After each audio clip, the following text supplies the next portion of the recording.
오늘 수요 이분 예배 가운데 오신 모든 분들을 또 주님의 이름으로 환영하고 축복합니다. 우리가 수요일 날은 또 주님 앞에 또 기도와 찬송으로 마음껏 찬송하고 뜨겁게 기도하는 시간이 되기를 소망합니다. 그래서 금요 철야 우리 한국교회의 전통이고 자랑이지 않습니까? 우리가 철야 예배는 없지만 이 예배가 또 철야 예배라는 마음으로 같이 힘써 기도하는 시간이 되기를 소망합니다. 여러분 특별히 우리가 나라와 이웃을 위해 또 기도해야 할다라고 여겨집니다. 참 안타까운 일이 일어났죠. 우리 어제 한 10시 반 정도 됐나요? 11시 정도에 그 비상계엄령이 이렇게 선포되고 또 한 2시간 만에 그것이 또 해제가 되는 일이 일어났습니다. 그래서 아마 뭐 어제도 어제지만 앞으로 또 여러 가지 혼란과 또 갈등을 맞이하게 될 텐데 우리가 믿는 자로서 또 먼저 기도하고 중보하기를 소망합니다. 그래서 우리가 뭐 누가 맞다, 누구 편이다 이게 중요한 게 아니라 정말로 하나님의 나라, 우리 나라가 또 하나님을 두려워하고 경외하는 나라가 될 수 있도록 또 하나님이 이 나라가 잘 세워져서 북한도 품고 또 열방을 품을 수 있는 그런 나라가 될 수 있도록 함께 기도해 주시고 중보해 주시길 바랍니다. 그래서 우리가 말씀 후에도 좀 뜨겁게 좀 나라를 위해서 함께 회개하고 중보하는 시간 갖기를 원합니다. 우리 이제 2004년도 한 해도 이제 한 달 남았습니다. 여러분 연말이라 뭐 더 바쁜 것보다 마음만 더 바쁘고 분주하지 않습니까? 그래서 이 연말 동안 말씀 통독으로 잘 마무리하기를 소망합니다. 그래서 카톡에도 올렸지만요. 정말로 오늘 1시간 찾았어요. 이게 대전에서 제일 큰 문구점이 있는데요. 제트림 예? 제스트림이에요. 이거 10,000원이 넘는 볼펜입니다. 10,000원이 넘는 볼펜. 그래서 제가 봤던 한 수백 개, 수천 개의 볼펜 중에 물론 막 3만 원짜리 있고 10만 원짜리 있지만 그거는 약간 실용성이 떨어지더라고요. 근데 이거는 아주 실용적이며 아주 좋은 볼펜. 죄송하지만 아직 우리나라가 일본을 좀 따라잡지 못한 것 같아요. 필기도구에 있어서는. 그래서 일제이지만 양해해 주시고요. 이건 신구약 통독한 분들에게 또 최고급의 볼펜하고 그리고 신약과 구약 중에 뭐 신약만 또는 구약만 통독해도 이것도 제스트림인가요? 하여튼 이것도 좋은 거예요. 이것도 한 5,000원 정도 됩니다. 똑같이 동일성을 줄 수 없잖아요, 그렇죠? 다 읽은 분은 10,000원이 넘는 고급 볼펜, 이거는 5,000원 정도 되는 이것도 고급입니다. 왜냐하면 저도 지금 한 속도를 보니까 구약 정도밖에 못 읽을 것 같아가지고 물론 이제 저 때문이 아니라 아마 못 읽은 분도 신약이라도 남은 12월 동안 신약이라도 읽으면 또 이렇게 뭐 이것이 뭐 받고 안 받고보다 그래도 또 의미 있게 우리가 한 해를 잘 마무리했으면 좋겠다라는 마음으로 여러분 우리 성경 통독 잘 힘써 주시기를 바라겠습니다. 우리가 사무엘상을 함께 큐티하고 또 11월, 12월 맞이하고 있습니다. 사무엘상은 주요 인물이 3명 나온다고 하였죠. 그렇죠? 선지자 사무엘과 또 이스라엘 초대왕 사울 그리고 다윗입니다. 그래서 사무엘상 초반에는 누가 나옵니까? 사무엘상 초반에 누가 나오죠? 그렇죠. 사무엘이잖아요. 그렇죠. 사무엘의 부모님 나오고 사무엘이 어떻게 태어났는지 그리고 어떻게 그가 사역했는지 그렇게 주로 이야기가 나오고 그 다음에 이제 사울 이야기가 나오잖아요. 그렇죠? 그리고 다윗 이야기가 나옵니다. 특별히 이 사울과 다윗의 이야기가 중복되어 나오는 부분이 있는데 대부분이요. 어떤 일보다도 사울이 다윗을 시기하여 살해를 시도하는 장면이 많이 나오게 됩니다. 여러분 처음부터요. 사울이 다윗을 미워하고 시기한 것이 아닙니다. 그러니까 다윗이요. 이 블레셋과의 전투, 특별히 골리앗과 싸워 승리할 때만 해도요. 분위기가 아주 좋았습니다. 그런데 그 후에 문제가 일어나게 되죠. 그러니까 이스라엘이 이제 전쟁에서 마치고 군대가 돌아오게 되는데 그 여인들이 모여서 환영하며 노래를 불렀습니다. 18장 6절 7절 한번 읽어볼까요? 18장 6절과 7절 같이 한번 읽어보겠습니다. 시작. 다윗이 블레셋 사람을 쳐 죽이고 군인들과 함께 돌아올 때 소가 꽹가리를 들고 나와서 노래하고 춤추고 한송을 지르면서 사울 왕을 환영하였다. 이때 여인들이 춤을 추면서 수천 명을 죽이고 수만 명을 죽였다. 아멘. 여러분 사울이 수천 명을 죽이고 다윗은 수만 명을 죽였다라고 합니다. 그래서 개역개정으로 우리가 잘 알고 있는 대로 사울을 죽인 자는 천천히요 다윗은 만만이다. 여러분 이 단어만 보면 언뜻 이 사울보다 다윗이 10배나 더 많이 전쟁에 공을 세운 것처럼 보이지만 실제로는 이 히브리어 원어 표현으로 보면 그런 의미가 아닙니다. 그러니까 평행법을 사용해서 그 메시지를 강조하기 위함이래요. 그 쉽게 말해서 사울과 다윗이 그 둘이 합쳐서 사울과 다윗이 죽인 자는 천천히고 만만이다라는 그런 의미입니다. 그런데 문제가 무엇일까요? 동일한 걸 들었지만 사울의 귀에는 그것이 다르게 들렸다라는 것입니다. 왜 그럴까요? 이미 사울 마음 안에 다윗에 대한 미워하고 시기하는 마음이 싹트고 있기 때문인 것이죠. 8절 9절입니다. 8절 9절 같이 한번 18장 8절 9절입니다. 함께 읽습니다. 시작. 이 말에 사울은 몹시 언짢았다.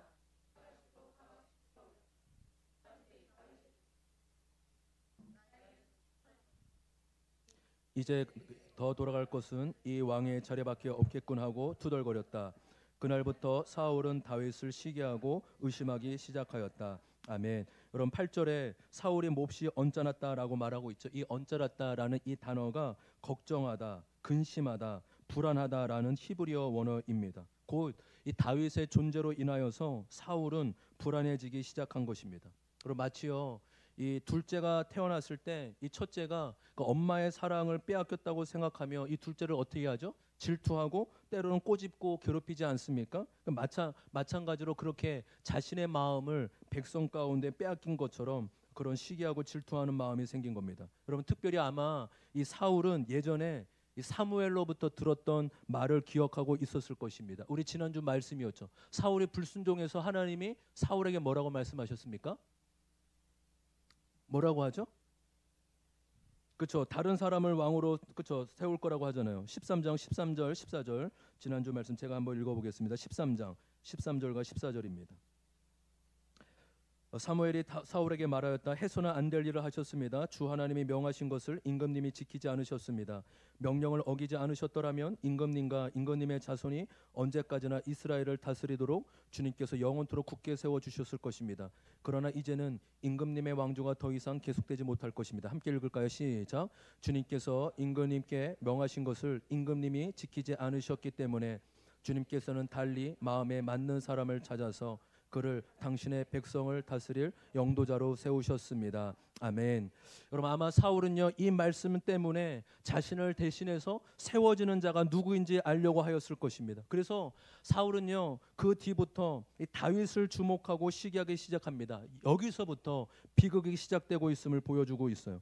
오늘 다시 18장으로 돌아와서 18장 28절 29절 18장 28절 29절 읽겠습니다. 그 시기와 질투가 더 나아가 두려움과 살인하고자 까는 마음까지 일어나는 거예요. 18장 28, 29절 시작. 사울은 주님께서 다윗과 함께 계시다는 것을 알았고 자기의 딸 미갈마저도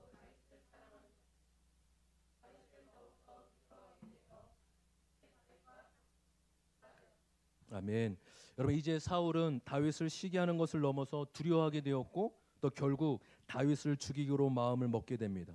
여러분 사울은요 평생 이제로부터 이제 계속적으로 평생 대적으로 다윗을 삼게 됩니다. 여러분 자기 아들도 자기 딸도 신하들도 백성도 그리고 하나님도 다윗을 좋아하는데 사울 자신만 다윗을 대적하게 되죠. 여러분 이처럼 모든 주변 상황이 사울에게 문제가 있다라는 것을 보여주지만 그렇잖아요. 그렇죠? 그러니까 하나님도 다윗을 좋아하고 모든 사람 심지어 사울의 자녀들까지 다윗을 좋아하지 않습니까? 그러면 모든 상황 가운데 나에게 어떤 문제가 있을 수 있겠구나라고 그렇게 바라보고 인정해야 되는데 사울은 그것을 전혀 받아들이지 않았습니다. 그러니까 자신을 직면할 용기도 없었고 무엇보다 하나님의 영이 떠났기 때문에 자신을 성찰하거나 회개할 수 있는 마음도 없었던 것입니다. 여러분 그렇기에 우리 자신을 말씀 앞에 직면하고 인정하고 회개하는 것이 은혜임을 믿습니다. 여러분 회개는요 하나님의 영이 있는 자만이 할 수 있음을 믿습니다. 할렐루야. 그렇죠. 하나님의 영이 사울에게는 하나님의 영에 떠나서 자신을 직면할 수 있는 용기와 회개할 수 없었지만 다윗은 하나님의 영을 통해 자신을 인정하며 회개하는 자로 살아갈 수 있었던 것이죠. 같이 우리 적용 질문 읽어볼까요? 적용 질문입니다. 시작. 사울은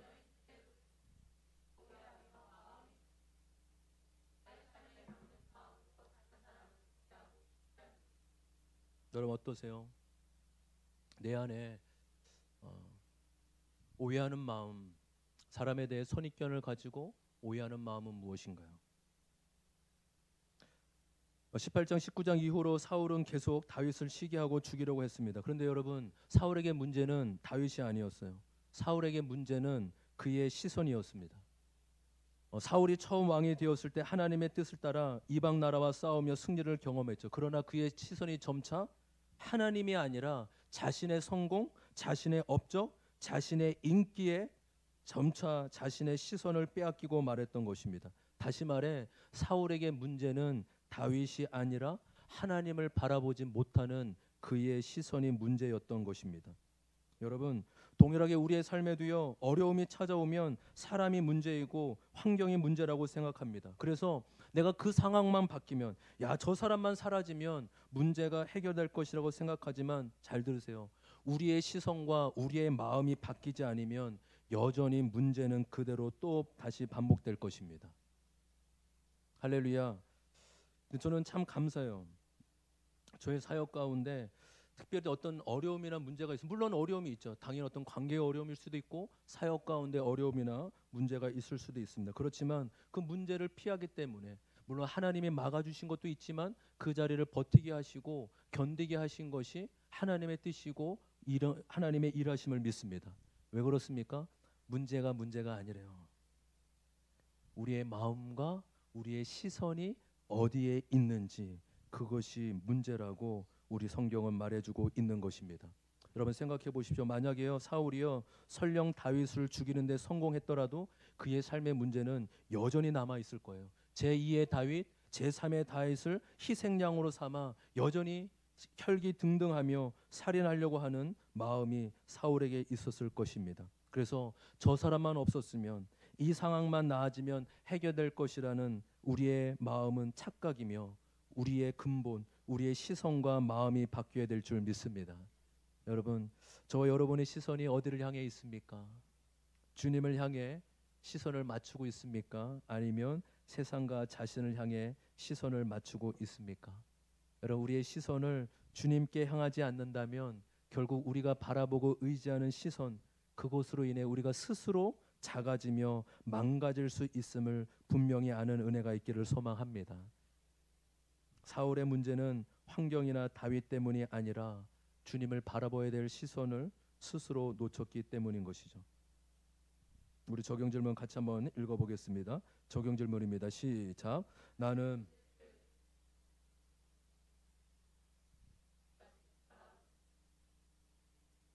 여러분, 우리가 큐티하면서 가장 큰 유익이 무엇입니까?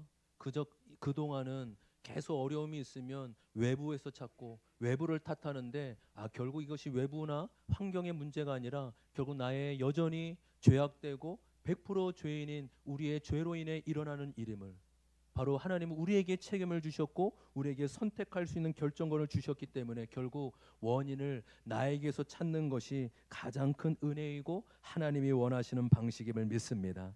그래서 외부만이 아니라 여전히 나에게서 끊임없이 문제와 또 내가 바라보고 있는 시선이 어디에 있는지 살펴보기를 소망합니다. 우리 19장 1절, 우리 1절 말씀 같이 한번 읽어보겠습니다. 1절입니다. 시작. 사울은 자신의 아들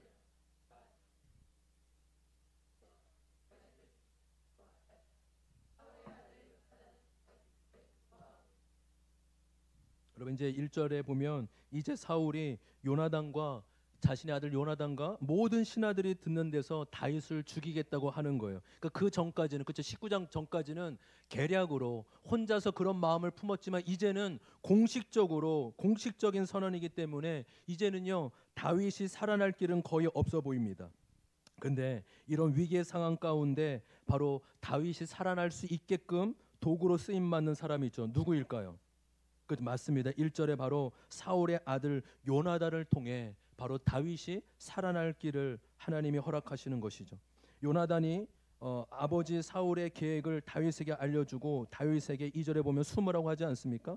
만약에 여러분 이 사실이요 드러나게 되면 왕의 명령을 거역한 죄로 요나단은 아들임에도 불구하고 죽음을 맞이할 수 있어요. 그러니까 이것이 우리는 그냥 그렇구나가 아니라, 야, 이 요나단이 다윗을 살리기 위해서 자신의 목숨까지도 생명을 바쳐서 지금 다윗을 도와주고 그렇게 잘 섬기고 있구나라는 것입니다. 여러분, 그렇다면 요나단이 다윗을 위해 그렇게 행동하는 이유, 원인이 무엇일까요?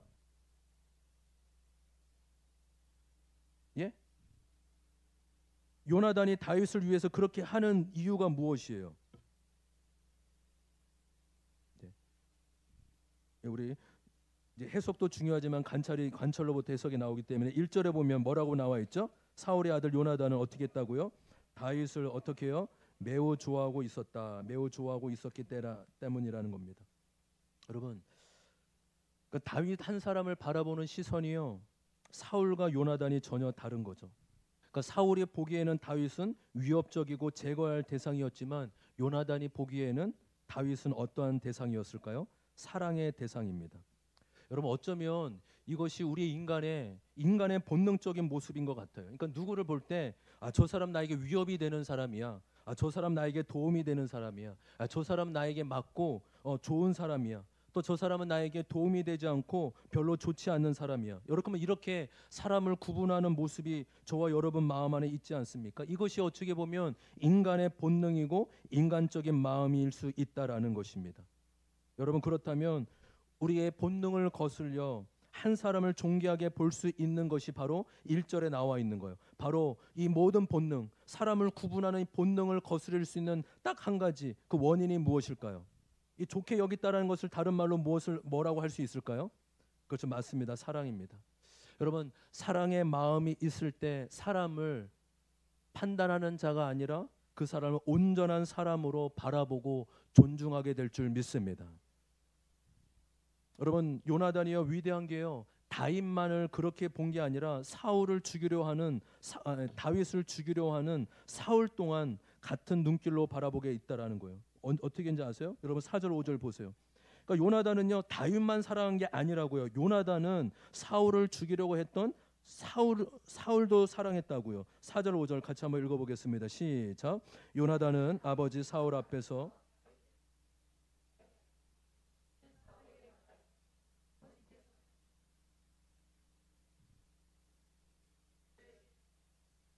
다윗은 아버지께 죄를 지은 일이 없습니다.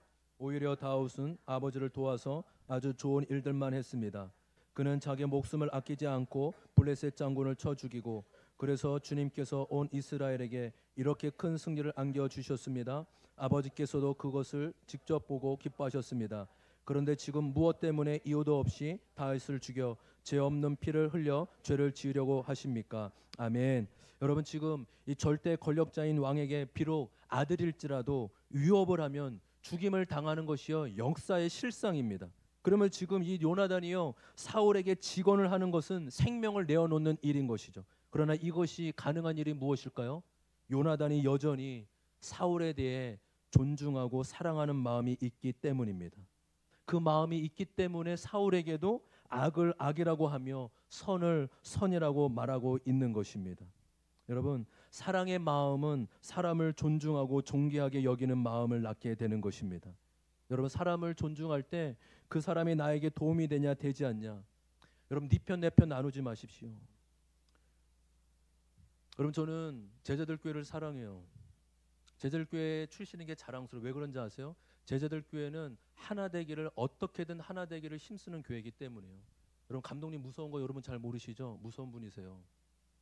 교육자들 엄청 많이 혼난지 모르면 특별히 뒤에서 다른 이야기, 이간질, 다른 사람 수군된 걸 한번 보면 감독님 불처럼 화를 내세요. 뭐 성도님들 그 설교 때 많이 들으셨잖아요. 그래서요, 여러분, 수군되는 교회가 없는 교회가 어디 있겠어요? 안 그래요?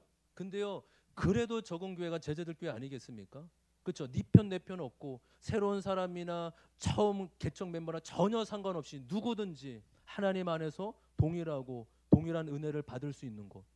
저는 우리 교회가 다른 부분보다 이 제자들 교회 정말로 하나 되기 힘쓰고 수군 되지 않고 편을 가르는 일이 없는 은혜가 있기를 소망합니다. 요나단이요, 가장 뛰어났던 그 사역이 바로 사울과 다윗을 화평케 하고 중보하는 자로 서 있었던 것이죠. 여러분, 어떻게 이렇게 쓰임 받을 수 있을까요? 바로 요나단 안에 사랑의 눈길로 다윗을 바라보고 사울을 바라보기 가능했던 것입니다. 그래서 다윗은요, 그 마음 때문에 죽음을 피할 수 있었고, 사울은 무고한 피 흘리는 것을 멈출 수 있었던 것입니다. 동일하게 하나님이 우리가 사랑의 눈길로 사람을 바라볼 때 화평의 도구로 생명을 살리는 일에 동참하게 될 줄 믿습니다. 여러분, 저는 크게 정치 얘기를 별로 모르기도 하고, 저는 뭐 안 어울리게 이제 공대 출신인데 정치를 잘 몰라요. 물론 뭐 몰라서보다, 그리고 목회자는요 언제나 성도 편이에요. 죄송합니다. 또 제자들교회 얘기를 또 하게 되네요. 여러분, 제자들교회 국회의원이 2번 있었거든요. 그러니까 진보당이 한 분 있었고, 선병렬 의안이라는 이분이 있고, 또 보수 측에도 한 분 있었어요. 근데요, 저는요 진보에도 가입돼 있고 보수 측에도 가입돼 있어요. 회원비가 1,000원씩 나가요 매월. 왜 그런지 알아요? 우리 서역자들은 다 그렇게 했어요. 물론 목사님 많이 가지고 있는 정치 철학이 있어요. 저는 알아요 어떤 부분인지. 그래도 성도가 국회의원이 진보당에 있으면 설교 때 그분 칭찬해요. 또 성도들에게 그분 찍으라고 얘기해요. 물론 이게 공식적으로는 굉장히 위험하기 때문에 그렇지만, 제가 거기서 굉장히 크게 느꼈어요. 목회자는 성도 편이어야 되는 거구나. 할렐루야. 여러분, 이게 성도 편이 다른 거 아닙니다. 아시죠? 그러니까 지금 우리 얼마나 위기예요. 그러니까 지금 우리 그리스도인들이 야 이거 어떡하냐? 이거 진짜 비상탕태 아닙니까? 그때 야 이거 어떻게 뭐 어떻게 하자 으쌰 그런 거 전혀 없습니다. 우리는 여전히 그 가운데 우리의 죄를 보고, 한국 교회가 담당하지 못한 죄악을 보고, 믿는 자가 못한 죄악을 보고 우리가 기도하며 우리가 정말로 하나님 앞에 바로 서야 될 줄 믿습니다. 정말로 요나단이 그런 인물이었잖아요. 화평의 도구. 그럴 때 생명을 살릴 수 있는 사람이 되는 것입니다. 여러분, 생명을 살리는 건 다른 일이 아닙니다. 화평케 하는 자, 중보하는 역할만 해도 다른 사람과 편을 나누거나 다른 사람 이야기를 하는 자가 아니라 하나 되게 힘쓰고 연합되게 힘쓰는 자가 바로 생명을 살리는 사람이고 공동체를 살리는 사람임을 믿습니다. 그래서 여러분, 신앙생활은 한마디로 다른 게 아니에요. 사랑하며 살아라. 이 요나단처럼 사울이든 다윗이든 상관없이 사랑하며 살아라. 이것이 신앙생활 아니겠습니까? 그런데 여러분, 정작 문제는 무엇입니까? 저와 여러분에게 이 사랑하는 마음, 판단하거나 정죄하는 마음 없이 사랑하는 마음이 있느냐 하는 거 아니겠습니까? 사람을 볼 때 판단하는 마음보다 사랑하는 마음으로 바라보려는 마음이 있느냐 하는 것 아니겠습니까? 정직하게 들여다보면 제 안에도, 또 저와 여러분 안에도 사랑하는 마음보다 판단하고 미워하는 마음이 더 크다는 것을 인정하지 않을 수 없습니다. 여러분, 사랑이 한없이 부족하고 모자란 자가 바로 저와 여러분이죠. 늘 이기적이고 자신만 사랑하는 자가 바로 우리 자신인 것입니다. 제가 오늘요 오랜만에 한 몇 주 만인 것 같아요. 그러니까 아내와 단둘이 식당에서 점심을 먹게 됐어요. 이제 고기를 먹고 있는데요, 아내가 저에게 물어보는 거예요. 여보, 고기를 먹는데 애들한테 미안하지 않아? 여보는 애들 생각나? 제가 하나도 안 나는데 그랬어요. 제가 또 솔직한 게 또 장점 아니겠어요? 못 감추는 거, 거짓을. 솔직히 나 애들 생각 안 나, 맛있네 그랬어요. 그 말을 해놓고요, 솔직하긴 했지만 제 자신이 굉장히 못나 보이더라고요. 그래서 이제 고기 먹고 한 1시 반 정도 마치고 이제 대전 시내 와서 이제 큰 문구점에 가서 이제 보려고 이거 샀잖아요. 1시간 걸려서. 근데 갑자기 보는데요, 애들 생각이 나는 거야. 나 오늘 고기 먹을 때 애들 생각 못했는데 미안하더라고요. 하나님 앞에 죄송하고. 그래서 맞아, 우리 선빈이 채원이에게 볼펜 사야 되겠다. 그래서요, 이거 10,000원짜리는 약간 모양만 허세가 있어요. 약간 있어 보이고. 근데 이제 이거 한 2,000원 정도 되고, 애들이 쓰기 좋은 게 딱 10,000원짜리가 있는 거예요. 근데 그것과 인터넷을 한번 찾아보니까 2,000원 차이가 나는 거죠. 그거 한 11,000원, 12,000원 되고 인터넷에서는 9,500원 나오는 거죠. 야, 이거 여기서 사면 안 되겠다, 손해겠다 해서 그것만 샘플만 찾고 이제 놓고 이제 인터넷으로 2개를 주문했습니다. 그래서 여러분, 그래서 내가 고기 먹을 때는 애들을 생각 못했는데 펜을 보니까 우리 아이들이 생각이 났구나, 이런 좀 안심이 됐어요. 우리가 사랑에 부족하고 우리 자신만 사랑하려는 자 아니겠습니까? 근데 여러분, 여기에 놀라운 은혜가 있다라는 건 아십니까? 어떤 은혜냐면 부족함의 은혜라는 거예요. 부족함의 은혜. 여러분, 다윗이 왜 하나님 앞에 합한 사람이고 쓰임 받는 사람이 된지 아세요? 다윗은요, 여전히 자신이 끊임없이 부족하고 자신이 모자란 자인 줄 알았어요. 그래서 자신의 부족함을 가지고 하나님 앞에 나와 하나님의 은혜와 도우심을 구하는 자였습니다. 그렇게 하나님께 구하자 역설적이게도 그의 다윗의 부족함을 하나님이 채워주셨고 그의 부족함을 없애 주셨습니다. 동일합니다. 하나님이 우리가 내 부족함을 인정하면 하나님은 우리의 부족함을 채워주시고 없애주시는 분이십니다. 그래서 다윗이 시편 23편에 이렇게 고백하지 않습니까? 여호와는 나의 목자시니 내게 부족함이 없으리로다. 할렐루야. 문제가 없고 어려움이 없어서가 아닙니다. 하나님이 다윗이 목자였기 때문에 다윗의 삶에 부족함이 없다라고 고백하고 있는 것입니다. 여전히 부족했기 때문에 목자이신 하나님을 인정하고 붙들었던 것입니다. 반면에 사울은요, 자신의 부족함을 인정하고 싶지 않았어요. 목자이신 하나님을 붙잡기보다 자신이 목자가 되어서 내 자신의 삶을 살아가고 싶었습니다. 그런데요, 자신의 목자 되어 살면 편하고 좋을 것 같지만 그럴수록 두려움만 가득 차는 거예요. 모든 상황과 사람이 대적으로만 보이는 거예요. 왜요? 다른 사람을 죽여야지만 자신이 살아남을 수 있지 않습니까? 자신을 목자 삼을수록 인생이 비참해지고 꼬이게 되는 것입니다. 여러분, 저와 여러분이 부족함이 없다라고 하지 않고 부족함이 있다라고 고백하는 은혜가 있기를 소망합니다. 하나님, 저는 여전히 부족합니다. 주님, 저는 여전히 연약합니다. 그래서 주님의 은혜가 없고 주님의 도우심이 없으면 살 수 없습니다. 그렇게 소망하며 나아가는 저와 여러분에게 주님의 이름으로 소망합니다. 여러분, 그럴 때 우리의 삶도 다윗처럼 부족함이 없는 인생을 살아가게 될 줄 믿습니다. 우리 자신이 실력이 있고 부족하지 않아서가 아니라 우리의 목자 되신 주님이 완전하시고 우리의 주님이 의로우신 분이시기 때문입니다. 여러분, 사랑도 은사인 거 여러분 아세요? 사랑이 은사인 거 어디 나와요? 고린도전서 13장에 나오잖아요. 여러분, 은사는 무엇입니까? 구하는 자에게 주시는 게 은사입니다. 할렐루야. 그래서 여러분, 은사는 필요해요. 은사는 성경에 나오기 때문에 우리가 성경에 나오는 모든 것들을 인정하고, 그래서 우리가 이번 주에 오는 강사님의 그 예언 사역에 대해서도 인정하는 거예요. 존중하는 거예요. 왜요? 하나님의 말씀이고 나와 있기 때문에. 그리고 뭐 이상하게 여러분의 앞으로의 일 아니에요. 그냥 기도해 줄 때 하나님이 우리에 대한 당신에 대한 마음이 이렇습니다. 하나님 볼 때 당신은 이러한 자입니다라고 하나님의 마음으로 그 중보의 은사를 가지고 축복해 주고 격려해 주는 것입니다. 여러분, 은사는 구하는 자에게 주시는 것임을 믿습니다. 여러분, 그렇다면 사랑도 은사라면 무엇을 의미하는 걸까요? 사랑도 구하는 자에게 하나님이 주신다는 사실입니다. 여러분, 저와 여러분의 사랑이 지극히 부족한 자 아닙니까? 그렇다면 어떻게 될까요? 사랑을 달라고 주님 앞에 끊임없이 기도해야 되지 않겠습니까? 할렐루야. 부모를 용서해주고 부모를 사랑할 수 있는 마음을 달라고, 나의 남편과 아내를 사랑할 수 있는 마음을 달라고, 또 나의 아직까지 용서하지 못한 자를 용서하고 사랑할 수 있는 마음을 달라고 기도해야 되지 않겠습니까?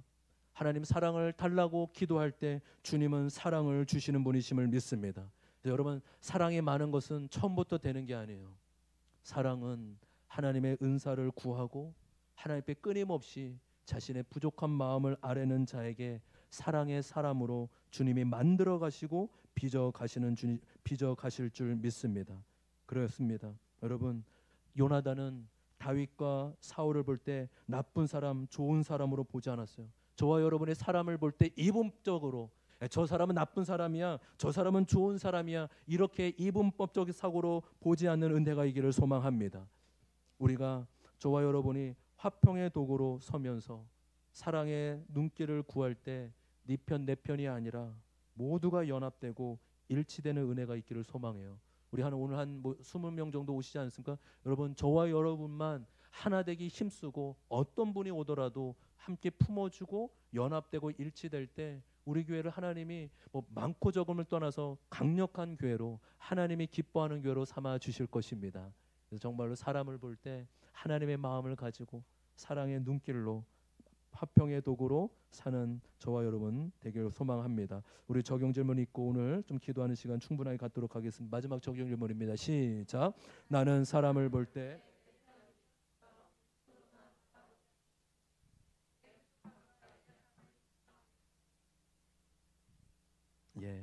여러분, 저와 여러분이 다시 오늘 말씀을 통해 우리의 마음의 죄성을 주님 앞에 회개하고 하나님 마음 달라고, 주님 마음 달라고 기도하는 저와 여러분 되길 소망합니다. 우리 불 꺼주시고 오늘은 좀